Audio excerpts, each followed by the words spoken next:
ఈ రోజు super 6 super hit అనేటువంటి ఒక విజయోత్సవ సభను ఈ రోజు ఇక్కడ నిర్వహించుకోవడం జరుగుతోంది.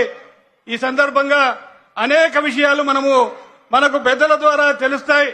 ఈ రోజు కూటమి ప్రభుత్వం అధికారంలోకి వచ్చిన కేవలం 15 నెలల్లోనే ఏవైతే ఎన్నికలలో మనం హామీలు ఇచ్చామో హామీలన్నిటినీ నెరవేర్చి ప్రజలకు చెప్పనివి కూడా ఈ రోజు ప్రజా శ్రేయస్సు కోసం ప్రజల కోసం అనేకమైనటువంటి సంక్షేమ పథకాలు ఈ రోజు ప్రవేశపెట్టి ప్రతి ఒక్క వ్యక్తికి ఈ సంక్షేమ పథకాలు అందాలనేటువంటి దృఢ సంకల్పంతో కృషి చేసి ఈ 15 నెలల్లోనే అనేకమైనటువంటి పథకాలు ఈరోజు ప్రజల వద్దకు చేర్చి ఎన్నికల్లో ఇచ్చిన మాటను నిలబెట్టుకున్నామని చెప్పి ఈ విజయోత్సవం చేసుకోవడం జరుగుతోంది.